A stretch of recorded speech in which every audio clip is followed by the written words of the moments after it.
Welcome to episode 159 of the Own Your Genius podcast, where we empower business owners to use their education and their experiences to create dope businesses. I'm your host, Attorney LaKanya Murray. We are officially in the final quarter of 2024. This year has absolutely flown by. And I spoke with a client the other day and I was like, hey, how's everything going? And it's like, yes, business is booming. We've had the most cases that we've ever had.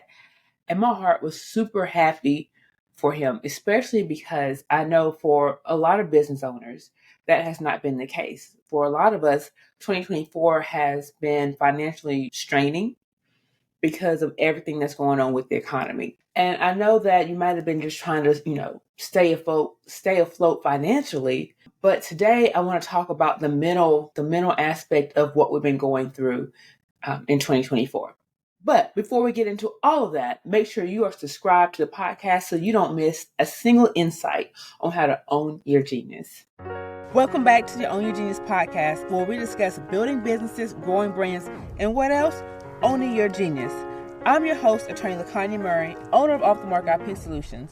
Off the Mark is a boutique intellectual property firm representing innovative entrepreneurs, aka geniuses, who are looking to protect their brand and grow their business with ongoing legal support and business mentorship.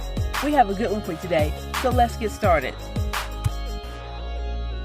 So I was journaling the other morning and I reminisced on the good old days when we were in school and the only thing we had to worry about was keeping our grades up and practicing during this 9-month period. And even in that 9-month period, we had scheduled time off for a couple of days, sometimes a couple of weeks if it was fall break or Christmas break. And then we had 3 months off where we didn't have to worry about any of that.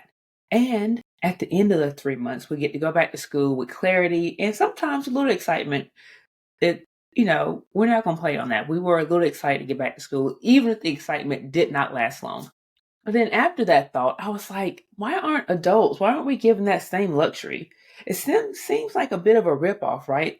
That we don't have this scheduled time off to just kind of decompress. You hit, I don't want to say 18 because then you go to college and you kind of have the same break. But when you get to a certain age, when you get to a certain level of adulthood, all bets are off. And yeah, you work jobs where you have vacation days, but up until recently, taking advantage of those vacation days were really frowned upon. So what does this have to do with everything that we're talking about? What I want to do is to remind you that even if you're going through this struggle financially in your business, do not forget to rest, because the world will not give it to you. You will have to take it. You do have to be intentional about doing so. And for a lot of business owners, the idea of rest is like, wait a minute, not working in my business. Like, how do I do something besides think that all the time? You have to. Rest is a necessary part of success. And I believe that some business owners don't give themselves permission to rest because they tie their business success and failure directly to their value. If the business is doing well, if the business is succeeding, that means that I am of value, I am a success, I matter. But when the business isn't doing so well, the flip side of that happens, right? I'm a failure, I'm wrapped up in shame, and something's wrong with me. And I need for you to understand that that is not the truth. Your business is its own entity, even if it's not so legally, right? You and your business are not the same. Your business success does not directly affect the value that you provide personally. So with that in mind, even in the season of being slow, you have permission to take a step back and rest. It's kind of like when you go and you work out and you do all this working out day after day, but if you are skipping the stretching at the end of your workout, your muscles are getting all tight, and then you will end up hurting yourself. And that's the same thing with this rest as a business owner. I know 2024 has been a slow year for some of you in your businesses, and you might find yourself not being able to sleep. You might have more headaches. You find yourself anxious, overwhelmed, and just really emotionally drained. First of all, I want you to know you are not alone. Second of all, I want you to consider seeking professional help from a medical doctor, from a therapist. And on that note, which by the way, I am not either one of those things. And today's podcast is not about giving you medical advice. I just really want to bring or shine the light on this problem, because a lot of times when we think about our business being slow, we really think about it from only a financial standpoint, and we don't think about what kind of toll that is having on our mind and on our body. So today I'm just going to kind of give you a few things that I found to be helpful. All right, that's good with you? All right, let's keep it moving. So the first thing, looking at my list over here, the first thing that I find to be helpful, and you know this if you've been rocking me for a while, is I find mindfulness and meditation to be very helpful. Practicing mindfulness and meditation can help reduce the stress and improve your focus. You'll be surprised that even just a few minutes, I get up and I'll do between 5 or 10 minutes of meditation a day. Sometimes I do guided meditation through my Peloton app with Chelsea, or sometimes I just turn on I have this nature playlist that I just turn on, and I just call on that silence for myself. But it helps. It helps. And on the subject of, meditation and mindfulness, we need to be mindful that we are breathing. You would be surprised how often I find myself holding my breath throughout the day. And when you hold your breath, then your shoulders, are all stretched, scrunched up and not relaxed. So I have to be intentional about, hey, Latanya, are you breathing? Okay, breathe just like regular breathing. And then in addition to the regular breathing, if I find myself in a situation that might cause anxiety, what I do is I take a deep nose breath and then I let out a long sigh. And I don't know why that's helpful, but it is. So if you haven't tried like breathing, try that. It's helpful. The other thing that I've been incorporating lately is physical activity. And this is coming from someone who hates the gym. I hate the gym. It does not make my heart happy to get up and go to the gym. But regular exercise is a great way to relieve stress, and it kind of boosts your mental health. What I had to do, because I don't like going to the gym, I'm not going to force myself to do something that's out of alignment, right? But I did find something that I like. And I do like walking. I do. I like walking, and I don't mind working out from my home. So again, the Peloton app, which I found the Peloton app in the pandemic when I got the Peloton bike, which I hated, by the way. So glad I was able to sell that. But I love the Peloton app because it has such a variety of exercises in there. So I use it for meditation. I use it for yoga. I recently started using it for strength training, and it's some body weight and some weight training. And I see a little difference. Look, I got a little muscle. But anyway, beside the point, find something that you like to do and do it, because I have never, even though sometimes it's a little difficult for me to get up and get on the treadmill or turn on the app to actually get started. Once I do, and once I get to the other end of it, I've never like, oh my gosh, that was just a waste of my time. I've never like that. I've always, at the end of my workout, I'm so glad that I completed the workout, and I feel so much better. That's really why I love getting on the treadmill and walking, especially when I am a little stressed, because you just put all that to the side and you just work it out. And yeah, so finding something physical that you like doing. The third thing I would say that I find helpful is leaning on my tribe. When you're going through something, your first response might be to keep it to yourself. And that might be because you don't want to be a burden to anyone else, or maybe because you're embarrassed to find yourself in that situation. Don't run from people. You need to lean in. Join a community for business owners, because that can help provide a sense of understanding when you have other people that are going through similar things. Because a lot of times when you're a business owner and you're going through these challenges, we have the tendency to think that, oh, this is just happening to me. Like there's, I guess, ego involved in it. Like no one else is going through this. But when you get with the community of business owners and you start sharing, you're like, oh, first of all, it's not just me. And second of all, maybe I see something in a way that can be helpful to someone else, and vice versa. Find your community and lean in. I think it's super helpful to do that. And if you think that you can't share with your tribe, I will encourage you to talk to a therapist. My mom used to always tell me when I was younger, don't hold that stuff in, you'll get ulcers. Because I don't know, what was my young self all worried and concerned and thinking about? I don't know, but I was.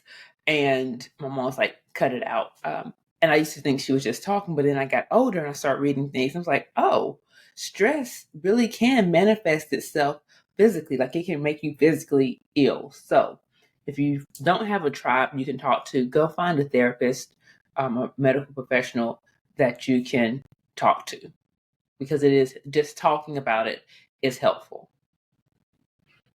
And make sure, and this is the other thing that I did, is start incorporating more work-life balance. I set office hours as I work from home, and I would find myself just kind of just working and working and working, right? So now I have office hours, and at the end of the day, you wind up, I make a list for the next day, and then you can go home. But if you're like me and you work from home, you just do something else. You step out of your office, you go and you hang out with your family, you read a book, you find a hobby, you do something. When you're reading a book, make sure the book is non-business related. You are trying to decompress. You are trying to let the business sit over here. I'm not saying you can't read business books, you can, but when you are in that period of decompression, find something just relaxing to read. For me, I have all these books around me, but these behind me are business books. But yes, I haven't started reading it though. So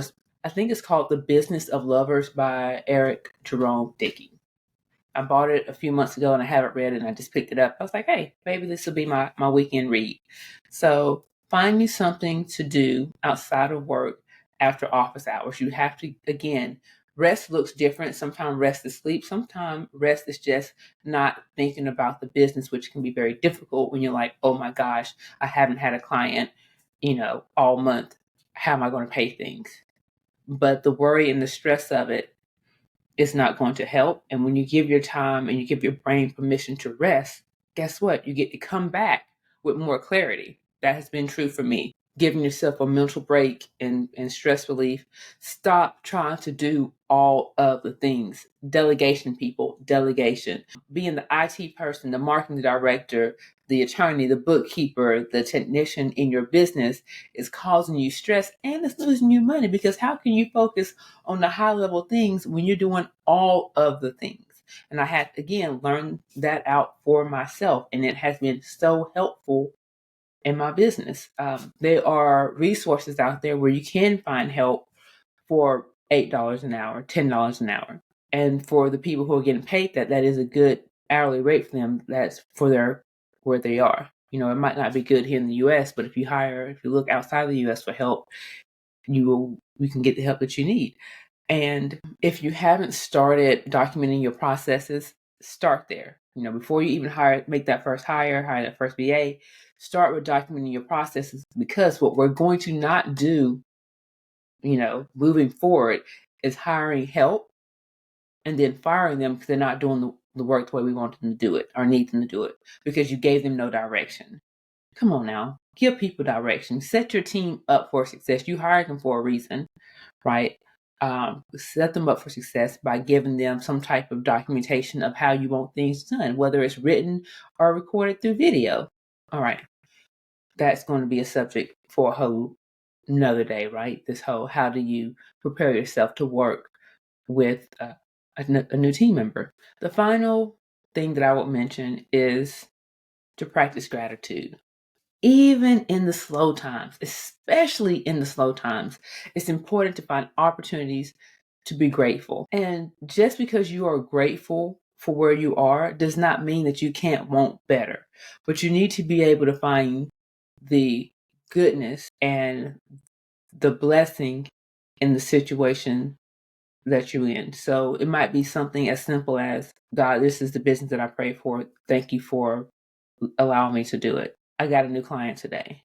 Or maybe you didn't get a new client, but a client that you've been working with has told you how you made a difference in their business. That kind of keeps you motivated to keep going.